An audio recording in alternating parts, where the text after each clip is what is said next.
اعوذ باللہ من الشیطان الرجیم بسم اللہ الرحمن الرحیم۔ آج ہم فرسٹ ایئر کی کتاب ترجمۃ القرآن المجید کا سبق نمبر 14 سورہ توبہ کی آیت مبارکہ 38 تا 41 تک پڑھیں گے۔ ان آیات مبارکہ میں اللہ تبارک تعالیٰ نے اللہ تعالیٰ کی راہ میں جہاد کرنے کا حکم دیا، اور یہ جہاد غزوہ تبوک کے موقع پر یہ آیات نازل ہوئیں، اور اس کے علاوہ اس میں آپ صلی اللہ علیہ وسلم کے حکم کے تابع رہنے کی تلقین گئی ہے۔ اس کے علاوہ حضرت ابوبکر صدیق رضی اللہ تعالیٰ عنہ کی صداقت کو بھی بیان کیا گیا۔ بسم اللہ الرحمن الرحیم۔ یا ایھا الذین آمنو، اے ایمان والو، ما کیا ہوا لکم تمہیں، اذا جب قیلا کہا گیا، لکم تمہیں، انفرو کہ تم نکلو، فی سبیل اللہ کی راہ میں، ساکلتم تو تم بوجھل ہو کر گر پڑے، الی الارض زمین پر، کیا ردیتم تم راضی ہو گئے یا پسند کر لی تم نے، بالحیات دنیا کی زندگی کو، من الاخرتی آخرت کے بدلے میں، کہ ایمان والو جب تمہیں اللہ کی راہ میں نکلنے کے لیے جہاد کرنے کا حکم دیا تو تم ایسے بوجھل ہو کر زمین پر گر پڑے، کیا تم نے آخرت کے بدلے دنیا کی زندگی کو پسند کر لیا؟ فما پس اور کیا نہیں، متاع الحیات الدنیا کے دنیا کی زندگی، کمال و ثواب، فی الآخرتی آخرت کے مقابلے میں، الا قلیل بہت تھوڑا ہے۔ یہ آیت مبارکہ غزوہ تبوک کی ترغیب میں نازل ہوئی۔ تبوک ملک شام کے اطراف میں مدینہ طیبہ سے کافی فاصلے پر ایک مقام ہے۔ اس دور میں تبوک کی طرف جانے والا راستہ بہت خطرناک تھا، یا راستہ ہموار نہ تھا۔ اور اس وقت جو ہے مسلمانوں کی حالت بھی بہت نازک تھی۔ رجب 9 ہجری میں طائف سے واپسی کے بعد جب سرکار دو عالم صلی اللہ علیہ وسلم کو خبر پہنچی کہ عرب کے عیسائیوں کی سازش جو ہے، اور ہرقل شاہ روم نے رومیوں اور شامیوں کا ایک بھاری لشکر مسلمانوں کے خلاف جمع کر لیا ہے، اور وہ مسلمانوں پر حملہ کرنے کا ارادہ رکھتا ہے، تو حضور صلی اللہ علیہ وسلم نے مسلمانوں کو جہاد کا حکم دیا۔ یہ زمانہ نہایت تنگی، قحط سالی، گرمی کی شدت کا تھا، یہاں تک کہ 2 آدمی ایک کھجور پر گزارا کرتے۔ سفر دور کا تھا، جبکہ دشمن تعداد میں بھی بہت مضبوط اور زیادہ تھے۔ ان وجوہات کی بنا پر لوگوں کو گھر سے نکلنا مشکل محسوس ہو رہا تھا۔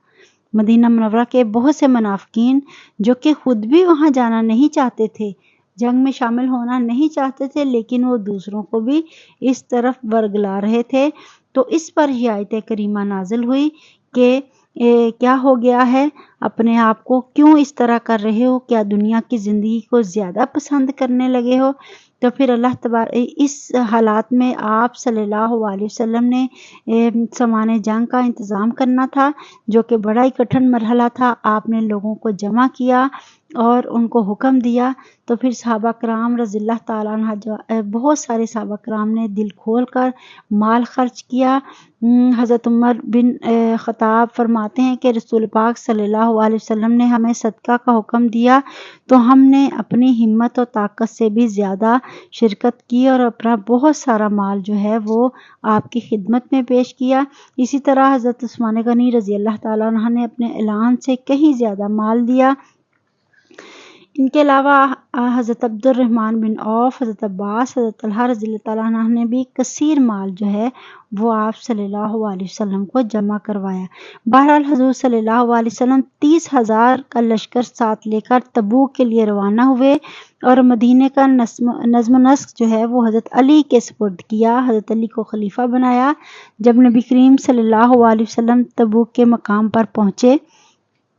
تو ارشاد فرمایا کہ انشاءاللہ کل تم تبوک کے چشمہ سے پانی پیو گے اور سورج بلند ہونے کے بعد پہنچو گے، لیکن کوئی شخص وہاں پہنچے تو پانی کو ہاتھ نہ لگائے۔ چنانچہ حضور صلی اللہ علیہ وسلم جب وہاں تشریف لائے تو آپ نے پانی منگوایا اور اپنا منہ دھویا، اور اس پانی میں کلی فرمائی کیونکہ چشمے کا پانی بہت کم تھا۔ پھر حکم دیا کہ اس پانی کو چشمہ میں ڈال دو۔ لوگوں نے جب اس پانی کو چشمہ میں ڈالا تو چشمہ سے زوردار پانی کی موٹی دھاریں نکلنے لگی، تو آپ نے حکم دیا کہ اب اس میں سے پانی پیو۔ تو اس بہتے ہوئے پانی میں سے 30,000 کا لشکر اور تمام جانور اس چشمہ سے پانی سے سیراب ہوئے۔ سرکار دو عالم صلی اللہ علیہ وسلم نے کافی عرصہ یہاں قیام کیا۔ ہرقل اپنے دل میں آپ کو سچا نبی جانتا تھا، اس لیے اسے خوف ہوا۔ اس نے آپ صلی اللہ علیہ وسلم سے مقابلہ نہ کیا۔ نبی کریم صلی اللہ علیہ وسلم نے اطراف میں لشکر بھیجے، چنانچہ حضرت خالد بن ولید کو 400 سے زائد سواروں کے ساتھ حاکم اقدار سے مقابلے کے لیے بھیجا اور فرمایا کہ اس کو نیل گائے کے شکار میں پکڑ لاؤ۔ چنانچہ ایسا ہی ہوا۔ جب وہ نیل گائے کے شکار کے لیے اپنے قلعے سے اترا تو حضرت خالد بن ولید نے اسے گرفتار کر لیا، اسے رسول اللہ صلی اللہ علیہ وسلم کی خدمت میں لے آئے۔ حضور صلی اللہ علیہ وسلم نے جزیہ مقرر فرمایا اور اس کو چھوڑ دیا۔ اس طرح حاکم اہلیہ پر بھی اسلام پیش کیا اور جزیہ پر صلح فرمائی، یعنی آپ صلی اللہ علیہ وسلم نے مسلمانوں کو جمع کیا اور مسلمانوں کو لے کر غزوہ تبوک جو ہے وہ یعنی جنگ کی، تو اللہ تبارک تعالیٰ نے آپ کو فتح عطا فرمائی۔ اللہ تنفرو، اگر نہ خرچ کرو گے۔ اب یہاں اللہ تبارک تعالیٰ نے مسلمانوں کو، نہ خرچ کرنے والے مسلمانوں کو یا سستی دکھانے والوں کو ایک اور طریقے سے ترغیب دلائی ہے کہ اللہ تنفرو، اگر نہ خرچ کرو گے، یعذبکم، تمہیں عذاب دے گا، عذاباً علیما، دردناک عذاب دیا جائے گا، ویستبدل، اور بدل کر لے آئے گا، قوماً، ایک قوم کو، غیرکم، تمہارے علاوہ۔ یعنی اللہ تبارک تعالیٰ نے اب مسلمانوں کو ایک اور طریقے سے ترغیب دلائی کہ اگر تم اللہ کی راہ میں جہاد نہیں کرتے تو ایک تو اللہ تبارک تعالیٰ تمہیں عذاب دے گا، دوسرا تمہاری جگہ کسی اور قوم کو لے آئے گا، ولا تضرہ، تو نہ بگاڑ سکو گے، شیئن، کچھ بھی، تو پھر تم اللہ کا کچھ بھی بگاڑ نہیں سکو گے، واللہ، اور اللہ، علی کل شیء قدیر، ہر چیز پر قادر ہے۔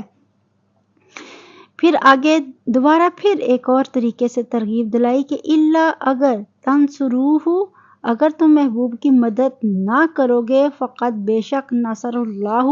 تو اللہ مدد فرمائے گا، ان کی مدد یعنی آپ صلی اللہ علیہ وسلم کی اللہ تبارک تعالیٰ خود مدد فرمائے گا۔ اس جب اخرجہ الذین، جب وہ نکلیں گے، کفروا، جنہوں نے کفر کیا، یعنی ان کے خلاف جب نکلیں گے، ثانیہ، دوسرے اثنین، تو دو سے، اس جب ہما، وہ دونوں تھے، فی الغار، غار میں، اس جب یقولو، فرماتے تھے، لصاحبہ، اپنے یار سے، لا تحزن، نہ غم کر، ان اللہ، بے شک اللہ، معنا، اللہ تبارک تعالیٰ ہمارے ساتھ ہیں۔ یہ حضور صلی اللہ علیہ وسلم جب غار ثور میں حضرت ابوبکر صدیق رضی اللہ تعالیٰ عنہ کے ساتھ تھے تو اللہ تبارک تعالیٰ نے ان کی مدد فرمائی، تو یہ اس چیز کی تصدیق فرما رہے ہیں، اور حضرت ابوبکر صدیق رضی اللہ تعالیٰ عنہ کی عظمت کو یہاں بیان کیا گیا ہے، اور پھر یہاں بتا دیا کہ اگر تم نہ مدد کرو گے میرے نبی کی تو میں خود کروں گا، جیسے کہ میں نے ان دونوں کو، جب وہ اپنے دوست سے کہہ رہے تھے کہ غم نہ کرو، اللہ ہمارے ساتھ ہے، فانزل اللہ، تو پس ہم نے اتارا، سکینتا، سکون یا سکینہ، علیہن پر، ویدہ، اور ان کی مدد کی، بجنودن، ان فوجوں سے، لم نہیں تروہا، تم نے نہ دیکھا، وجعلا، اور ڈالی، کلمۃ الذین، بات ان لوگوں کی، کفروا، جنہوں نے کفر کیا، سفلا، نیچے، یعنی کافروں کی بات کو ہم نے نیچے پھینکا، وکلمۃ اللہ، اور اللہ کی ہی بات، اللہ کا ہی حکم، ہی العلیٰ، وہی بلند و بالا ہے، واللہ، اور اللہ، عزیز الحکیم، حکمت والا اور عزیز الحکیم، بڑا زبردست حکمت والا ہے، یعنی غالب حکمت والا ہے۔ یہاں بھی اللہ تبارک تعالیٰ نے پہلا تو اللہ تبارک تعالیٰ نے مسلمانوں کو بتایا کہ اگر نہیں تم اللہ کی راہ میں نکلتے تو پھر اللہ تبارک تعالیٰ تمہیں عذاب دے گا اور تمہاری جگہ کوئی اور قوم کو لے آئے گا، اور یہاں اس آیت میں اللہ تعالیٰ نے ایک اور انداز سے مسلمانوں کو جہاد کی ترغیب دی کہ اگر تم میرے محبوب کی مدد نہ کرو گے تو اللہ تعالیٰ ان کی مدد فرمائے گا، کیونکہ اللہ تعالیٰ نے ان کی اس وقت بھی مدد فرمائی جب مکہ مکرمہ سے ہجرت کے وقت ان کے ساتھ صرف ایک شخص تھا، تو یہاں بدرجہ اولیٰ مدد فرمائی، یعنی حضرت ابوبکر صدیق کی فضیلت بیان کی۔ تاجدار رسالت صلی اللہ علیہ وسلم غار ثور میں اس لیے تشریف لے گئے کہ انہیں کفار کی طرف سے قتل کا اندیشہ تھا، لہٰذا اگر رسول اللہ صلی اللہ علیہ وسلم کو حضرت ابوبکر صدیق کے سچے پکے اور صدیق مومن ہونے کا یقین نہ ہوتا تو آپ کسی طور پر بھی انہیں اپنے ساتھ ہم رکابی کا شرف عطا نہ فرماتے، کیونکہ اس طرح تو جو اندیشہ کفار سے تھا وہ حضرت ابوبکر صدیق سے بھی ہو سکتا تھا۔ یہ کلام ان جاہلوں کے لیے ہے کا جواب ہے جو اس سفر کے حوالے سے بھی سیدنا صدیق اکبر پر اعتراض فرماتے ہیں، اور ایسا نہیں، اللہ تبارک تعالیٰ نے ان کو مخلص ساتھی عطا فرمایا اور انہوں نے آپ کا ساتھ دیا اور وہ آپ کے ساتھ ہی ہمیشہ رہے۔ انفرو اور کوچ کرو یا نکلو، خفافاً ہلکی جان سے، وثقالاً اور بھاری جان سے، وجاہدو اور لڑو، باموالکم اپنے مالوں سے، وانفسکم اپنی جانوں سے، فی سبیل اللہ اللہ کی راہ میں، ذالکم تمہارے لیے یہ، خیر لکم تمہارے لیے یہ بہتر ہے، ان کنتم تعلمون اگر تم جانتے ہو۔ یہاں بھی اللہ تبارک تعالیٰ نے مسلمانوں کو ایک بات واضح فرما دی کہ انفرو خفالاً وثقالاً، یعنی یہاں ایک بات واضح کر دی کہ تم ہر حالت میں جہاد کرنا تم پر آسان ہے، اس حالت میں ہو جہاد کرنا جس بھی، اگر تم بھاری یا آسان۔ اس کا مختلف تفاسیر ہیں، خفافاً یا ثقالاً کا، یعنی تمہارے لیے نکلنے میں آسانی ہو یا مشقت میں پڑو، اہل عیال کم ہو یا زیادہ ہو، اسلحہ کم ہو یا زیادہ ہو، سوار ہو یا پیدل ہو، جوان ہو یا بوڑھے ہو، طاقتور ہو یا کمزور ہو، بہادر ہو یا بزدل ہو، صحت مند ہو یا مریض ہو، خوشی سے نکلو یا نہ خوشی سے، مالدار ہو یا فقیر ہو۔